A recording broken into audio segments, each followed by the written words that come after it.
Hello guys, आप सभी की प्रिपरेशन कैसे चल रही है। तो अभी हम लोग आज का सेशन आपका अलग होने वाला है। तो मैंने सोचा कि अब से हम लोग हमेशा डेली अलग अलग कुछ कुछ पढ़ेंगे। जैसे कि कल हम लोग ने स्टैटिस्टिक किया, ठीक है, जिसमें हम लोग न्यूमेरिकल क्वेश्चन किए, ठीक है। और आज हम लोग माइक्रो इकोनॉमिक्स कर रहे हैं, ठीक है। माइक्रो इकोनॉमिक्स जिनका भी होगा क्लास 11 या 12, जिनका भी माइक्रो इकोनॉमिक्स होगा, ठीक है, वो उनके लिए है ये सेशन। और ये सारे क्वेश्चंस हैं, ये आपका कंसेप्ट बेस्ड क्वेश्चन है।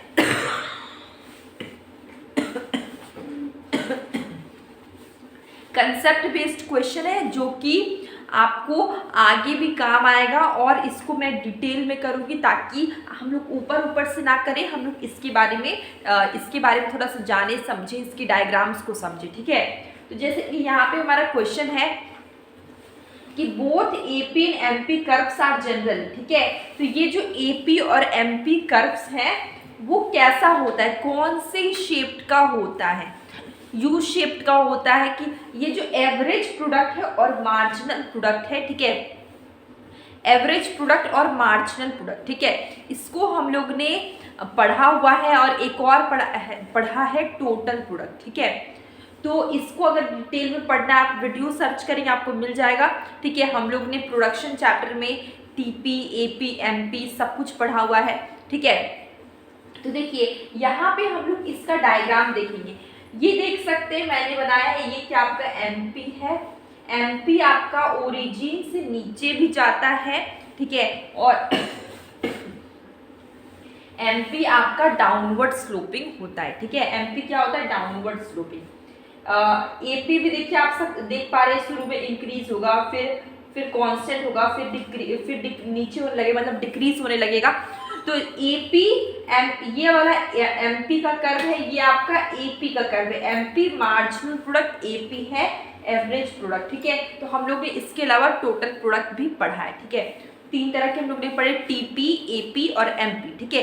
टोटल प्रोडक्ट, एवरेज प्रोडक्ट और मार्जिनल प्रोडक्ट, ठीक है। तो यहाँ पर क्या है, आपको क्या बताना है कि उसका शेप, जो कर्व बनते हैं उसका शेप कैसा होता है। तो इकोनॉमिक्स में जितने भी कर्व बनते हैं सारे कर्व बहुत इंपॉर्टेंट है, ठीक है। सबको आपको याद रहना जरूरी है कि वो कैसे बनते हैं, उससे क्वेश्चंस आते। देखिए ये देखिए एवरेज प्रोडक्ट कैसा आपको दिख रहा है, ये आपका सीधा यू कुछ ऐसा होता है। और अगर हम बात करें उल्टा यू तो कुछ ऐसा होता है, ठीक है। तो आपका जो एवरेज प्रोडक्ट है ये देखिए ये उल्टा यू शेप का ही है। और ये जो मार्जिनल प्रोडक्ट है ऐसे करके ये भी उल्टा यू शेप का ही है। तो एपी कैसा बना, इनवर्स यू शेप, ठीक है। एपी का कर्व कैसा बना, इनवर्स यू शेप। और एमपी का कर्व कैसा बना, इनवर्स यू शेप, ठीक है। तो एपी और एमपी दोनों का कर्व कैसा बना, इनवर्स यू, मतलब उल्टा यू, ठीक है। तो इसका आंसर होगा इनवर्सली यू शेप का। इसके बाद देखिए कि क्वेश्चन क्या है, when AC is rising MC क्या होगा। एवरेज कॉस्ट आपका राइज होता है तो मार्जिनल कॉस्ट क्या होगा। देखिए आप देख पा रहे हैं, आपको रिलेशन अगर आपको पता होगा एसी और एमसी के बीच का रिलेशन, ठीक है, relationship between AC and MC, ठीक है, मैंने करवाया हुआ है एसी और एमसी के बीच का रिलेशनशिप।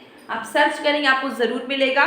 देखिए एसी और एमसी की रिलेशन की बात करें, तीन रिलेशन होता है, मैंने यहाँ पे डिटेल में बताया ताकि आपका रिविजन हो जाए। देख सकते हैं ये आपका एवरेज कॉस्ट कर्व है, ये आपका मार्जिनल कॉस्ट कर्व है।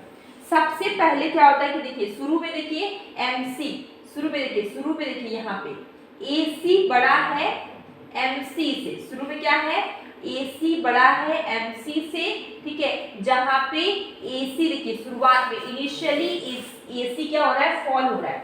शुरू में देख सकते हैं एसी आपका ये है एवरेज कॉस्ट कर्व और ये आपका मार्जिनल कॉस्ट कर्व है।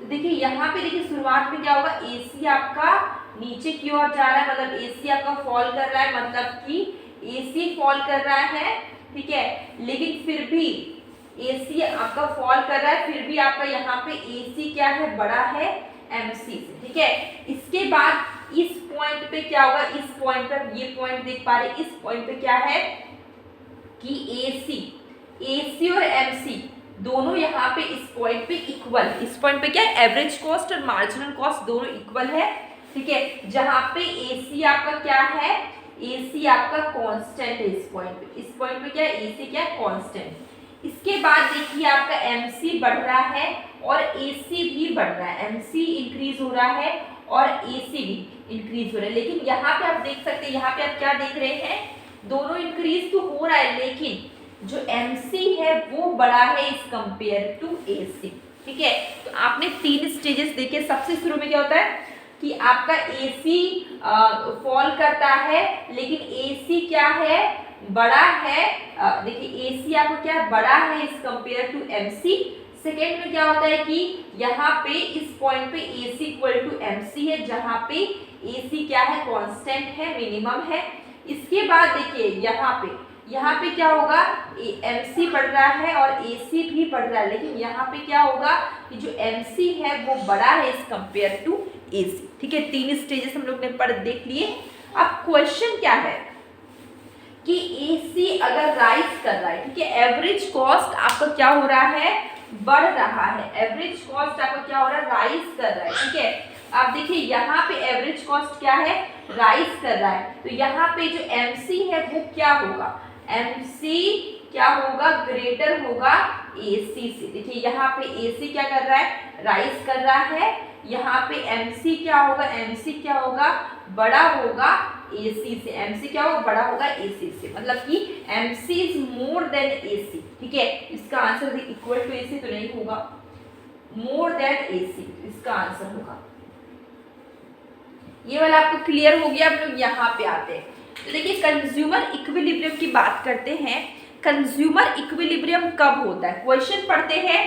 Consumer is in equilibrium when marginal utility from a commodity equals to, ठीक है, MU किसके बराबर होगा, तो कंज्यूमर को इक्विलिब्रियम होगा, ठीक है। तो देखिए यूटिलिटी हम लोग ने पढ़ा, कंज्यूमर का बिहेवियर हम लोग ने पढ़ा। यूटिलिटी क्या है, want satisfying power of a commodity, किसी भी कमोडिटी से कंज्यूमर को कितना सेटिस्फेक्शन मिल रहा है, क्या उसको किसी कमोडिटी से वो कंप्लीटली सेटिस्फाइड है, जो सेटिस्फेक्शन लेवल होता है उसको मेजर करते हैं हम लोग यूटिलिटी से या यूटिल से, ठीक है। तो ये देखिए यहाँ पे क्या है consumer equilibrium, consumer is in equilibrium when marginal utility from a commodity. Consumer का इक्विलिब्रियम आपको बताना जहाँ पे MU किसके इक्वल होगा, ठीक है। तो देखिए MU जब प्राइस के इक्वल होगा, ठीक है, तो कंज्यूमर इक्विलिब्रियम होगा, कंज्यूमर को मैक्सिमम सेटिस्फैक्शन। कंज्यूमर इक्विलिब्रियम का क्या मतलब है, कंज्यूमर को ज़्यादा से ज़्यादा सेटिस्फैक्शन मिल रहा है, कंज्यूमर को जब मैक्सिमम सेटिस्फैक्शन मिलेगा उसको हम लोग बोलते हैं कंज्यूमर इक्विलिब्रियम, ठीक है। तो जितना मार्जिनल यूटिलिटी अगर प्राइस के बराबर है तो वहाँ पे कंज्यूमर को मैक्सिमम सेटिस्फैक्शन मिलता है, ठीक है। मतलब आप जिस चीज़ का जितना प्राइस पे करें उसके हिसाब से आपको यूटिलिटी मिल गया, सेटिस्फैक्शन मिल गया, मतलब वहाँ पे कंज्यूमर इक्विलिब्रियम होगा। डायग्राम के थ्रू अगर हम लोग समझते तो आप देख सकते हैं यहाँ पे units of commodity X axis में, वाई एक्सिस में MU in price of commodity है। ई पॉइंट की बात करें यहाँ पे क्या होगा कि यहाँ पे MU is equal to PX, marginal utility के बराबर क्या होता है प्राइस होता है। यहाँ पे ई पॉइंट पे क्या होता है MU के बराबर प्राइस, ठीक है। यहाँ पे मार्जिनल यूटिलिटी के बराबर क्या होता है प्राइस होता है। तो ये क्या आपका इक्विलिब्रियम पॉइंट है। तो आपका आंसर क्या होगा कि जहाँ पे MU के इक्वल टू प्राइस होगा वहां पे क्या होगा कंज्यूमर इक्विलिब्रियम। ये देख सकते हैं प्राइस आपका ये है और ये क्या है मार्जिनल यूटिलिटी, जो कि आप देख सकते हैं नीचे की ओर है, ठीक है, और ये आपका क्या प्राइस है। तो ये ई पॉइंट पे क्या होगा कंज्यूमर इक्विलिब्रियम। तो जब MU यहाँ पे क्या है मार्जिनल यूटिलिटी किसके बराबर होना चाहिए, प्राइस के बराबर होना चाहिए। डिमांड तो नहीं होगा, सप्लाई भी नहीं होगा, इसका आंसर होगा C. Answer will be C price of a commodity, ठीक है। आंसर क्या हो गया C price of a commodity. तो ये कुछ क्वेश्चंस थे जो कि हम लोग ने किए। अगर आपको ये वीडियो अच्छी लगी तो अपने फ्रेंड्स को ज़रूर शेयर करें।